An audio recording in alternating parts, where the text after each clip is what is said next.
Alhamdulillah, kalau baik. Baiknya, sebelum kita memulai pembelajaran pada hari ini, coba Bapak ingin menunjuk Adrian.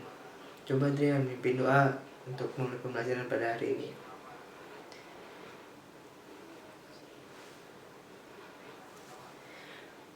Terima kasih Adrian telah memimpin doa pada pembelajaran pada hari ini. Nah, setelah kita berdoa, kita akan menyanyikan lagu dari Sabang sampai Merauke ya. Coba Noval coba kamu mimpin teman-teman kamu ya untuk menyanyikan lagu dari Sabang sampai Merauke. Terima kasih Noval telah membantu Bapak untuk memimpin nyanyi pada pagi hari ini untuk memulai semangat agar pembelajaran kali ini dapat bermanfaat untuk kita semua. Ada yang tahu nggak sih kita tuh hari ini ingin mempelajari tentang apa? Nggak ada yang tahu. Nah, sekarang Bapak kasih tahu ya. Hari ini kita ingin mempelajari tentang penemuan dan manfaatnya. Coba di sini ada yang tahu nggak sih penemuan-penemuan apa yang telah diciptakan oleh manusia untuk membantu kehidupannya sehari-hari? Coba ada yang tahu nggak? Oh, benar, televisi. Nah, benar juga, blender.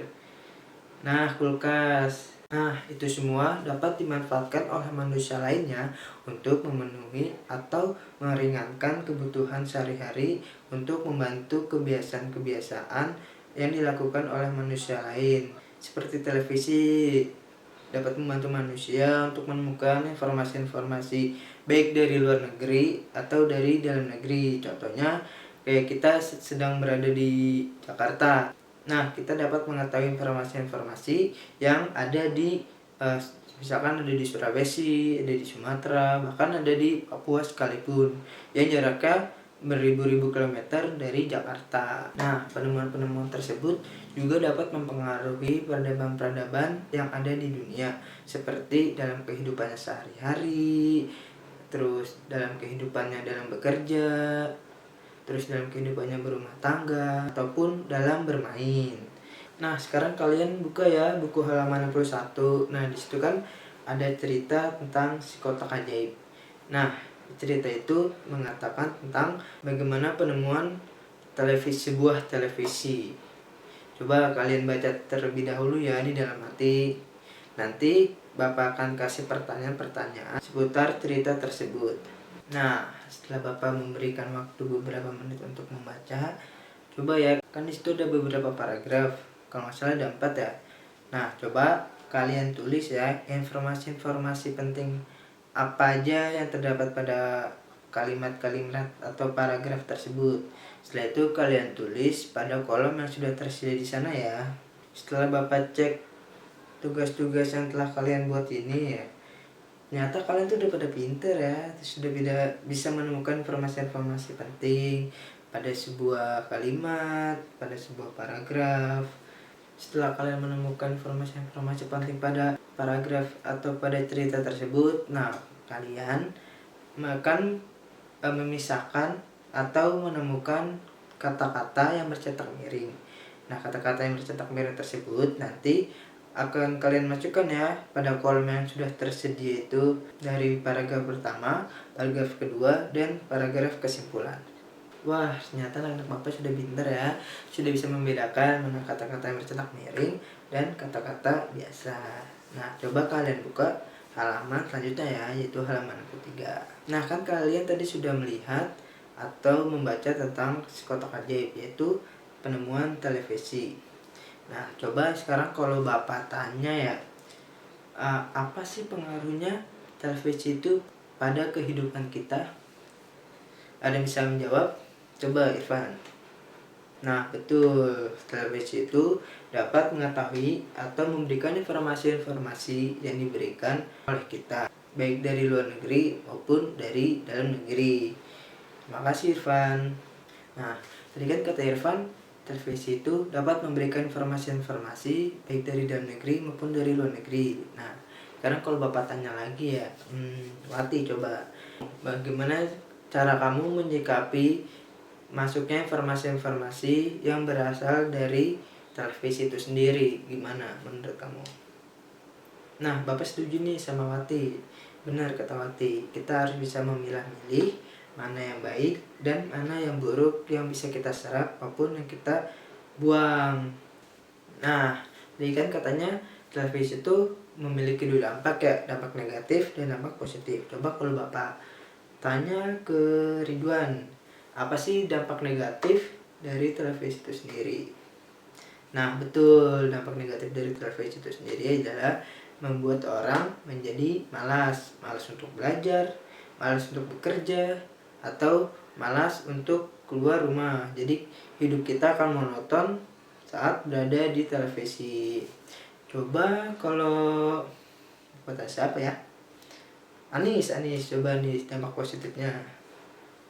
Nah, betul. Jadi kita bisa tahu informasi-informasi kayak informasi tentang COVID, tentang ilmu pelajaran, atau tentang pekerjaan-pekerjaan yang sedang dibutuhkan oleh negara atau oleh PT.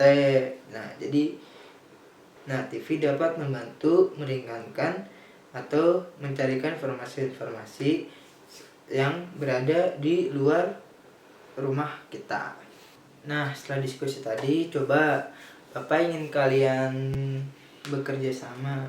Yaudah, sebangku aja nih, dua aja nih.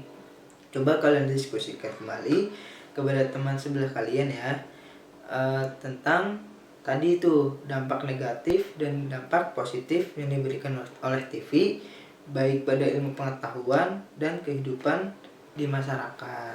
Nah, udah Bapak kasih waktu 10 menit ya untuk menjawab soal-soal tadi, soal dampak positif dan negatif yang diberikan televisi pada kehidupan kita. Coba Bapak ingin tunjuk Irfan dan Ridwan deh, coba menjawab. Nah, kan banyak dampak negatif dan positif yang diberikan oleh TV pada kehidupan kita. Jadi kita harus pintar-pintar untuk memilah dan memilih mana yang baik dan benar yang diberikan oleh televisi pada kehidupan kita. Nah, setelah kita mempelajari tentang televisi, ada yang tahu nggak sih dari mana televisi itu bisa menyala? Nah, betul. Televisi bisa menyala karena adanya sumber energi listrik. Nah, selain televisi, energi listrik juga bisa menyalakan lampu-lampu yang ada di rumah kalian loh. Nah, di sini Bapak ingin menjelaskan tentang rangkaian listrik sederhana. Jadi, hari ini kita ingin praktek tentang rangkaian paralel sederhana. Nah, coba kalian buat dulu ya gambar dari rancangan paralel itu sendiri. Lalu, setelah kalian menggambar, tunjukkan ke Bapak. Nah, setelah itu kalian baru boleh melakukan uji coba dari rangkaian paralel itu sendiri ya. Setelah Bapak lihat gambar-gambar kalian sudah cukup paham ya untuk menguasai rangkaian paralel itu sendiri ya. Nah, coba kalian keluarkan dulu alat-alat yang Bapak suruh kemarin. Coba kalian buat ya rangkaian paralel itu sendiri. Nanti Bapak akan keliling untuk melihat hasil-hasil yang kalian peroleh dari rangkaian-rangkaian yang kalian bikin ya. Wah, anak-anak Bapak sudah pada pinter ya, sudah pada mengerti apa itu rangkaian paralel, dan lampunya juga menyala dengan benar. Dan rangkaian yang dibuat juga sudah sama dengan aturan-aturan yang seharusnya. Nah, setelah itu coba kalian buat laporan kegiatan yang telah kalian buat tadi ya. Ditulis alat-alatnya, juga tulis tujuan dari rangkaian-rangkaian yang kamu buat tadi ya. Nah, setelah kalian menyelesaikan laporan kegiatan pada rangkaian seri tadi, laporannya kalian ke meja Bapak ya. Nanti Bapak akan menilai satu-satu apakah laporan tersebut sudah baik atau belum. Nah, untuk menutup pembelajaran pada hari ini, Bapak ingin menyimpulkan bahwa penemuan-penemuan yang dibuat oleh manusia seperti contohnya televisi, baterai, atau yang lain sebagainya dapat dimanfaatkan oleh orang lain untuk memudahkan dalam kehidupannya. Seperti televisi dimanfaatkan oleh manusia untuk menemukan informasi-informasi baik dari dalam negeri maupun luar negeri. Dan televisi memiliki dampak baik dan dampak buruk untuk kehidupan manusia. Maka manusia harus bisa memilah dan memilih mana yang baik dan buruk terhadap informasi-informasi yang berada di televisi. Dan televisi itu sendiri harus memiliki energi listrik untuk membantu menyalakan televisi. untuk menutup pembelajaran pada hari ini, Bapak ingin menunjuk Tony untuk memimpin doa. Coba. Amin. Makasih Tony sudah membantu Bapak untuk memimpin doa untuk mengakhiri pembelajaran pada hari ini. Nah, untuk semuanya, makasih ya sudah mengikuti pembelajaran pada hari ini dengan suka dan riang. Dadah, assalamualaikum.